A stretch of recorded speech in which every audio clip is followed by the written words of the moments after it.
Assalamualaikum warahmatullahi wabarakatuh. Kembali lagi bersama saya Vita. Pada kesempatan kali ini saya akan menjelaskan tentang pemodelan linear programming kasus maksi-maksi penyelesaian dengan metode simplex. Seperti biasa, kita akan langsung saja ke contoh soal dan penyelesaiannya. Nah, di sini saya sudah memiliki sebuah contoh kasus, yaitu perusahaan Dakota Furniture memproduksi meja kerja, meja, dan kursi. Pembuatan setiap jenis furniture membutuhkan kayu dan dua jenis tenaga kerja terampil, yaitu finishing atau penyelesaian dan pertukangan. Saat ini, tersedia 48 kaki papan kayu, 20 jam finishing, dan 8 jam pertukangan. Meja kerja dijual seharga $60, meja seharga $30, dan kursi seharga $20. Dakota percaya bahwa permintaan meja dan kursi tidak terbatas, tetapi paling banyak bisa dijual 5 meja karena sumber daya yang tersedia telah dibeli. Dakota ingin memaksimalkan pendapatan total. Jumlah setiap sumber daya yang dibutuhkan untuk membuat setiap jenis furniture diberikan dalam tabel di bawah ini. Jadi di sini sudah tersedia sebuah tabel di mana di sini menjelaskan bahwa terdapat 3 sumber daya yang digunakan, yaitu kayu, waktu penyelesaian, dan waktu pertukangan. Di mana untuk meja kerja dibutuhkan 8 buah kayu, 4 jam penyelesaian, dan 2 jam pertukangan. Kemudian untuk meja biasa itu dibutuhkan 6 buah kayu, 2 jam penyelesaian, dan 1,5 jam pertukangan. Sedangkan untuk kursi itu hanya dibutuhkan 1 buah kayu, 1,5 jam penyelesaian, dan setengah jam pertukangan. Nah, dari soal ini kita kemudian bisa menentukan langkah-langkah penyelesaiannya.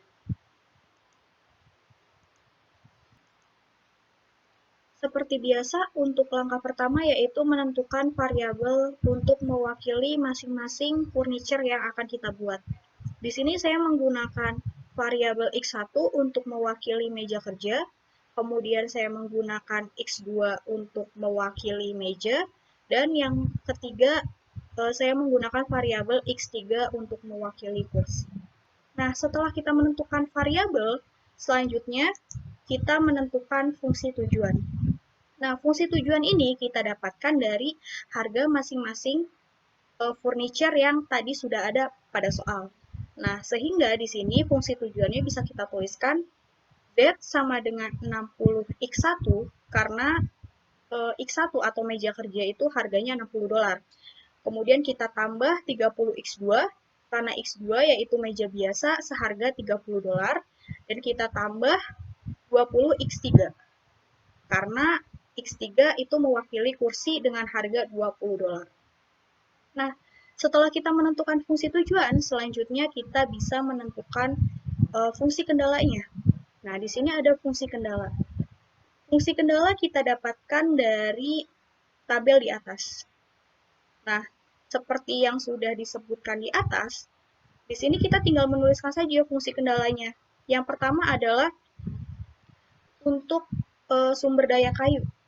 Kita bisa tuliskan 8X1 plus 6X2 plus X3.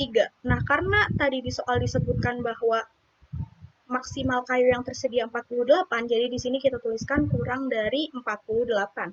Nah, kemudian yang kedua ini kita dapatkan dari sini, baris kedua. Ada 4X1 plus 2X2 plus 1,5X3 kurang dari 20, karena tadi seperti yang sudah disebutkan di soal bahwa untuk jam penyelesaian atau finishing itu hanya tersedia 20 jam saja. Nah, kemudian yang ketiga, untuk sumber daya pertukangan tersendiri memiliki kendala 2X1 plus 1,5X2 plus setengah X3. Nah, seperti yang juga sudah disebutkan dalam soal bahwa untuk pertukangan sendiri maksimalnya itu hanya 8 jam. Nah, di sini ada fungsi kendala tambahan yaitu X2 kurang dari 5, seperti yang disebutkan di dalam soal bahwa untuk pembuatan atau penjualan meja sendiri itu dibatasi kurang dari 5. Nah, setelah kita menentukan variabel, fungsi tujuan, dan fungsi kendalanya, kita bisa lanjut untuk langkah penyelesaian selanjutnya, yaitu ubah ke dalam model simplex. Jadi karena kita menyelesaikan persoalannya dalam model simplex, jadi kita harus mengubah fungsi tujuan dan fungsi kendalanya ke dalam model simplex. Dalam mengubah persamaan ke dalam model simplex, di sini teman-teman harus menambahkan sebuah variabel slack. Nah, variabel slack ini adalah variabel yang nantinya akan memudahkan kita untuk melakukan perhitungan dalam bentuk tabel simplex. Nah, di sini untuk fungsi tujuan bisa teman-teman lihat bahwa model simplex ini mengubah fungsi tujuan yang semula untuk variabel x1, x2, x3-nya berada di sebelah kanan dan bernilai positif, itu kita pindah ruaskan ke sebelah kiri semua. Sehingga menjadi Z minus 60x1 minus 30x2 minus 20x3. Di sini ada tambahan 4 variabel, yaitu 0S1 dikurangi 0S2 dikurangi 0S3 dikurangi 0S4 sama dengan 0. Nah, dari mana kita mendapatkan variabel S1, S2, S3, S4? Nah, variabel inilah yang disebut variabel slack. Nah, variabel slack ini tergantung pada berapa banyak jumlah fungsi kendalanya. Karena di sini ada 4 fungsi kendala, maka otomatis akan ada 4 variabel slack tambahan. Nah, sebenarnya untuk variabel slack ini tidak berkontribusi pada fungsi tujuan. Tetapi karena harus kita samakan antara fungsi tujuan dan fungsi kendala untuk model simplex-nya, untuk memudahkan dalam perhitungan tabel nanti, jadi kita harus menuliskan seluruh variabel slack-nya pada fungsi tujuan maupun pada fungsi kendala. Nah, karena di sini variabel slack itu tidak berkontribusi pada fungsi tujuan, maka kita bisa menuliskan koefisiennya 0 saja, karena kan 0 kalau dikalikan angka berapapun hasilnya 0. Nah, kemudian untuk fungsi kendala sendiri, nah di sini teman-teman juga bisa melihat bahwa persamaannya akan berubah menjadi seperti ini, di mana 8x1 plus 6x2 plus x3 plus S1. S1 ini adalah variabel slack tambahan untuk persamaan yang pertama.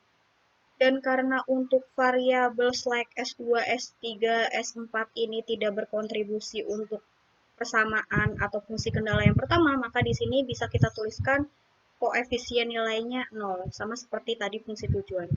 Nah, untuk fungsi kendala selanjutnya, yaitu menjadi persamaan kedua, ketiga, dan keempat, nah maka variabel slack-nya pun akan mengikuti. Jadi di sini untuk S2 adalah variabel slack untuk persamaan yang kedua, kemudian S3 adalah variabel slack untuk persamaan fungsi kendala yang ketiga, dan yang terakhir ada S4 yang merupakan variabel slack untuk persamaan dari fungsi kendala yang keempat. Nah, jadi setelah kita mengubah fungsi tujuan dan fungsi kendala ke dalam model simplex, selanjutnya adalah kita membuat tabel simplexnya.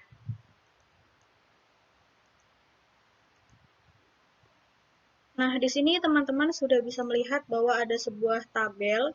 Ya, di sini kita menyebutnya adalah tabel simplex. Nah, di sini saya akan menjelaskan bahwa PD adalah variabel dasar. Dan kemudian NK di sini adalah nilai kanan atau nilai yang ada pada ruas di sebelah kanan persamaan. Nah, untuk Z itu fungsi tujuan, dan untuk X1, X2, X3 itu adalah variabel, dan untuk S1, S2, S3, dan S4 adalah variabel slack. Nah, untuk angka-angka yang tertera di dalam tabel ini adalah koefisien angka dari masing-masing variabel, baik variabel fungsi tujuan dan fungsi kendala maupun variabel slack atau variabel tambahannya. Nah, di sini teman-teman bisa melihat untuk fungsi Z atau fungsi tujuannya sendiri, X1-nya minus 60, X2-nya minus 30, dan X3-nya minus 20. Dan karena variabel slack-nya adalah koefisiennya 0, maka di sini bisa kita tuliskan 0. Dan juga untuk nilai sebelah kanan atau nilai yang ada di ruas sebelah kanan persamaan z-nya itu 0, jadi kita tuliskan 0. Dan untuk baris selanjutnya ini adalah persamaan dari fungsi kendala yang pertama, kedua, ketiga, dan keempat. Sama seperti fungsi tujuan, kita tinggal memasukkan koefisien nilainya saja untuk masing-masing variabel, baik variabel utama maupun variabel slack-nya. Dan tabel simplex ini adalah iterasi awal atau iterasi 0 sebelum dilakukan perhitungan. Nah, untuk selanjutnya kita akan melakukan perhitungan dari tabel simplex yang sudah kita buat. Nah, untuk iterasi yang pertama dari tabel simplex sebelumnya, kita itu harus menentukan kolom kunci, baris kunci, dan juga angka kunci yang nanti akan kita gunakan sebagai patokan dalam perhitungan. Nah, yang pertama adalah menentukan kolom kunci. Untuk menentukan kolom kunci, ini caranya teman-teman hanya harus memilih nilai atau koefisien variabel yang memiliki nilai negatif terbesar. Nah, jadi di sini di fungsi Z ini kita bisa lihat mana yang memiliki nilai negatif terbesar. Nah, di sini tentu saja minus 60. Jadi, untuk kolom di angka minus 60 ini merupakan kolom kuncinya. Di sini saya menyebutnya sebagai kolom 1 ya. Jadi di sini kolom 0, kolom 1, kolom 2, dan seterusnya. Ini baris 1, baris 2, baris 3, dan seterusnya. Jadi di sini kolom 1, di mana terdapat nilai minus 60 yang merupakan nilai negatif terbesar adalah kolom kuncinya.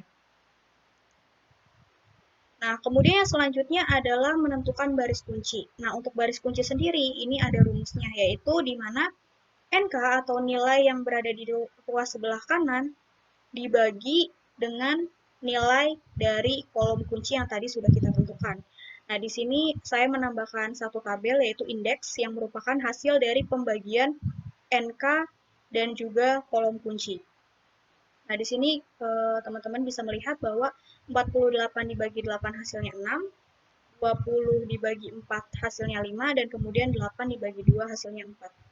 Nah, untuk menentukan baris kunci, dari hasil perhitungan kita harus memilih nilai yang paling kecil. Nah, di sini karena nilai yang paling kecil adalah 4, maka garis dengan koefisien nilai terkecil inilah yang akan menjadi baris kunci. Atau saya menyebutnya di sini adalah baris keempat. Ya, jadi kolom 1 adalah kolom kunci, baris 4 adalah baris kunci. Nah, perpotongan antara kolom kunci dan baris kunci itu akan menjadi angka kunci. Jadi di sini sudah saya beri warna yang berbeda. Angka 2 ini adalah angka kuncinya. Nah, jadi nanti perhitungan akan kita mulai dari si angka kunci. Selanjutnya kita akan melakukan perhitungan. Nah, sebelumnya kan kita sudah menentukan kolom kunci, baris kunci, dan angka kunci. Nah, di sini terdapat langkah-langkah untuk melanjutkan perhitungannya. Nah, yang pertama adalah kita harus merubah nilai baris kunci baru, di mana untuk angka kunci ini harus kita rubah koefisiennya menjadi 1. Dan untuk nilai lainnya yang berada dalam kolom yang sama itu harus kita ubah menjadi 0. Nah, untuk nilai baris kunci baru, itu sudah ada rumusnya, yaitu nilai baris kunci lama atau R4 dibagi nilai angka kunci. Jadi di sini udah saya tuliskan rumusnya, yaitu R4 dibagi 2. Nah, karena 2 dibagi 2 hasilnya 1. Nah, untuk angka yang berada di baris yang sama itu juga dihitung dengan menggunakan rumus yang sama, yaitu R4 dibagi 2. Jadi di sini teman-teman bisa melihat nilai barunya.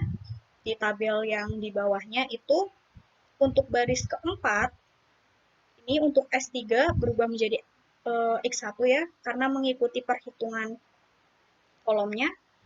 Di sini berubah menjadi 2 dibagi 2 hasilnya 1, kemudian 1,5 dibagi 2 hasilnya 0,75, kemudian 0,5 dibagi 2 hasilnya 0,25, 0 dibagi 2 hasilnya 0, 0 dibagi 2 hasilnya 0, 1 dibagi 2 hasilnya 0,5, 0 dibagi 2 hasilnya 0, dan yang terakhir 8 dibagi 2 hasilnya 4. Jadi di sini untuk baris kunci nilainya sudah berubah. Nah, setelah kita melakukan perhitungan untuk baris kunci, selanjutnya adalah kita mengubah angka-angka yang berada di kolom kunci selain angka kunci itu koefisiennya menjadi 0. Nah, di sini rumusnya bisa kita tuliskan baris lama dikurangi dalam kurung nilai baris kunci baru dikali angka kolom kunci baris yang bersangkutan.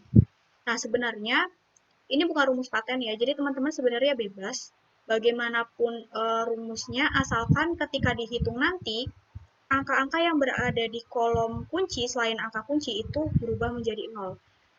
Kalau teman-teman ingat, ini sama persis dengan cara menghitung persoalan Gauss-Jordan pada mata kuliah algebra linear dan matriks. Nah, itu sama. Nah, di sini untuk mempermudah saja saya tuliskan rumusnya yang seperti saya sebutkan di atas. Di sini contohnya untuk baris ketiga dengan koefisien 4. Di sini saya tuliskan rumusnya adalah R3 atau baris ketiga dikurangi dalam kurung R4 aksen. Jadi untuk aksen ini adalah tanda bahwa itu adalah nilai yang berada pada baris yang baru, pada tabel yang baru. Nah, dikali R3 kolom 1. R3 kolom 1 ini adalah angka 4-nya, jadi 4 dikurangi 4 dikali 1. Jadi 4 dikurangi 4 hasilnya 0.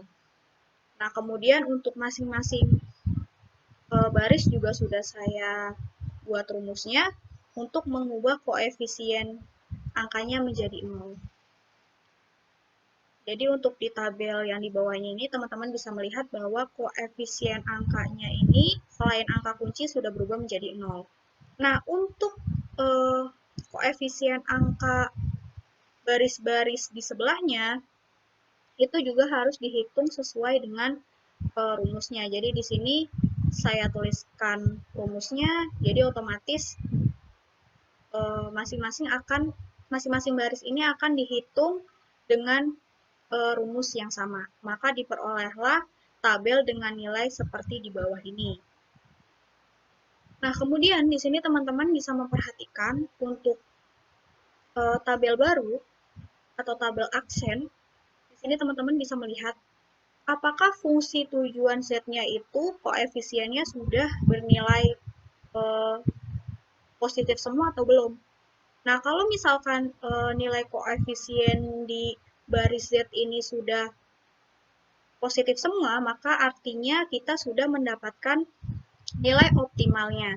Nah, tapi kalau misalkan masih tersisa nilai negatif, di sini kita perhatikan ternyata di kolom Z atau di fungsi tujuannya ini masih memiliki nilai negatif, maka itu artinya kita harus meneruskan perhitungannya ke iterasi selanjutnya atau iterasi yang kedua. Nah, karena di sini masih ada nilai negatifnya, maka otomatis kita melanjutkan ke perhitungan selanjutnya atau kita menyebutnya sebagai iterasi yang kedua. Untuk iterasi yang kedua, itu cara pengerjaannya sama seperti perhitungan pada iterasi yang pertama. Nah, untuk iterasi yang kedua itu tentu saja kita harus menentukan kolom kunci, baris kunci, dan juga angka kuncinya. Nah, sama seperti iterasi yang pertama, untuk menentukan kolom kunci adalah kita harus memilih kolom dengan nilai koefisien negatif terbesar. Nah, di sini minus 5, jadi otomatis untuk kolom dengan nilai minus 5 adalah kolom kuncinya. Dan selanjutnya adalah kita menentukan baris kunci. Untuk baris kunci sendiri sama, yaitu cara mencarinya NK atau nilai koefisien di ruas sebelah kanan dibagi kolom kunci. Jadi di sini teman-teman bisa melihat bahwa 16 dibagi minus 1 hasilnya minus 16, kemudian 4 dibagi 0,5 hasilnya 8, kemudian 4 dibagi 0,25 hasilnya 16. Nah, untuk baris kunci ini, kita harus memilih nilai koefisien yang bernilai positif paling kecil. Nah, karena di sini nilai positifnya yang paling kecil adalah angka 8, jadi otomatis baris dengan nilai 8 ini adalah baris kuncinya. Nah, sama seperti tadi, untuk menentukan angka kunci adalah angka yang terletak pada perpotongan kolom kunci dan juga baris kunci. Sehingga di sini kita bisa menentukan bahwa angka 0,5 adalah angka kuncinya. Nah, selanjutnya kita mulai perhitungannya saja. Nah, sama seperti tadi, yang pertama adalah kita harus merubah angka kunci yang koefisiennya 0,5 ini menjadi 1 dan untuk nilai di kolom lainnya itu bernilai 0. Nah, di sini saya sudah buat rumusnya juga untuk merubah angka kunci menjadi nilainya 1, rumusnya adalah R3 dibagi 0,5. Nah, untuk semua angka di baris kunci itu pun menggunakan perhitungan dengan rumus yang sama. Sehingga kita bisa mendapatkan nilai yang baru, yaitu 2, minus 2, 1, 0, 2, minus 4, dan 8. Nah, untuk selanjutnya, setelah baris kuncinya sudah kita dapatkan nilai yang baru, yaitu kita merubah nilai di kolom kunci lainnya ini menjadi 0, sama seperti tadi. Nah, di sini saya sudah menyediakan rumusnya masing-masing juga. Di sini kemudian di tabel di bawahnya juga kolomnya sudah berubah menjadi 0, dan untuk koefisien di kolom lainnya juga dihitung berdasarkan rumus setiap barisnya, jadi kita peroleh nilai sebagai berikut. Nah, setelah teman-teman memperhatikan nih hasil dari perhitungan iterasi yang kedua, di sini kita bisa mengambil kesimpulan bahwa iterasi yang kedua itu sudah cukup, bisa kita hentikan. Kenapa? Karena nilai fungsi tujuannya atau z-nya sendiri itu sudah tidak ada yang bernilai negatif. Jadi hasil nilai maksimal yang bisa kita dapatkan itu sebesar 280. Nah, X1-nya di sini 2 dan di sini X3-nya bernilai 8. Variabel ini, X1, X3 ini berubah sesuai dengan perhitungan dari kolom dan baris kunci. Nah, karena untuk S1 dan S4 ini tidak mendapat perhitungan kolom dan baris kunci, otomatis dia tetap sama. Tidak berubah variabelnya yang kolom. Sehingga di sini bisa kita simpulkan, kita hanya berfokus pada fungsi tujuan dan nilai koefisien ruas sebelah kanan. Di sini Z sama dengan 280, X1 sama dengan 2, dan X3 sama dengan 8.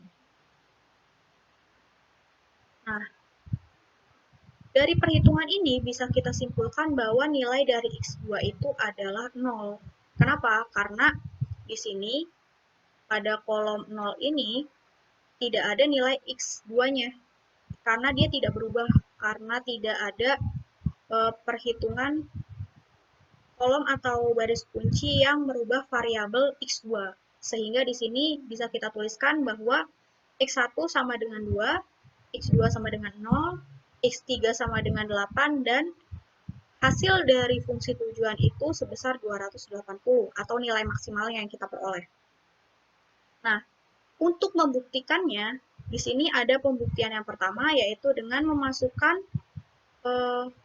nilai koefisien masing-masing variabelnya ke dalam fungsi Z. Seperti yang teman-teman ketahui tadi di awal, fungsi Z adalah sama dengan 60x1 plus 30x2 plus 20x3. Nah, kita masukkan saja angkanya untuk Z menjadi sama dengan 60 dikali 2 plus 30 dikali 0 ditambah 20 dikali 8. Nah, jadi Z sama dengan 120 ditambah 0 ditambah 160. Hasilnya Z adalah 280. Nah, sama kan hasilnya antara nilai koefisien luas sebelah kanan untuk fungsi tujuannya sebesar 280. Ketika kita masukkan nilai variabel X1, X2, dan X3, juga hasilnya 280. Ini untuk pembuktian yang pertama. Nah, untuk lebih validnya lagi, saya akan melakukan pembuktian yang kedua, yaitu dengan menggunakan aplikasi Lindo. Yaitu aplikasi Lindo adalah aplikasi yang digunakan untuk menyelesaikan kasus pemrograman linear. Nah, baik, untuk selanjutnya kita langsung saja ke aplikasi Lindo. Nah, di sini saya sudah memiliki aplikasi Lindo. Kita bisa double klik saja untuk memulai aplikasinya. Nah, di sini ada kolom yang nanti kita akan memasukkan fungsi tujuan serta fungsi kendalanya. Nah, di sini saya tadi sudah mengcopy soalnya. Nah, di sini teman-teman bisa menuliskan max atau nilai fungsi tujuannya, yaitu 60x1 plus 30x2 plus 20x3. Kemudian ST ini nama lain dari fungsi kendala. Nah, bisa kita tuliskan 8x1 plus 6x2 plus x3 kurang dari sama dengan 48. Kemudian untuk kendala yang kedua 4x1 plus 2x2 plus 1,5x3 kurang dari sama dengan 20. Kemudian fungsi kendala yang ketiga 2x1 plus 1,5x2 plus 0,5x3 kurang dari sama dengan 8. Kemudian x2 kurang dari sama dengan 5. Dan kemudian kita tulis N. Nah, untuk memprosesnya kita tinggal klik solve, kemudian pilih solve. Nah, ini untuk kotak dialog yang muncul, kita klik no saja, kemudian close. Nah, di sini muncul hasilnya. Nah, teman-teman di sini bisa melihat bahwa nilai optimum yang dihasilkan berdasarkan perhitungan dari program Lindo itu sama, hasilnya adalah 280 dengan nilai koefisien variabel X1 adalah 2, X2 adalah 0, dan X3 adalah 8. Dengan 2 iterasi.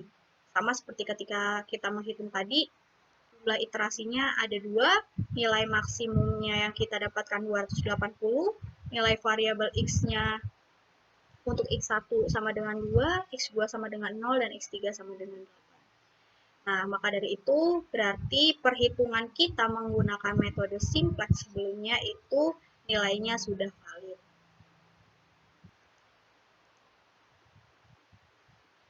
Jadi, kesimpulannya adalah berdasarkan perhitungan dengan menggunakan metode simplex, kemudian pembuktian 1 dan 2, maka bisa disimpulkan bahwa untuk memperoleh hasil yang maksimal, maka Dakota Furniture harus membuat 2 meja kerja, tidak perlu membuat meja, dan membuat 8 kursi dengan penghasilan maksimal yang akan diperoleh nantinya adalah sebesar $280.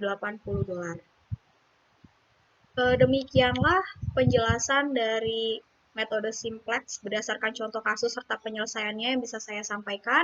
Kurang lebihnya saya mohon maaf. Wabillahi taufiq wal hidayah. Wassalamualaikum warahmatullahi wabarakatuh. Sampai jumpa ke kesempatan selanjutnya. Dah.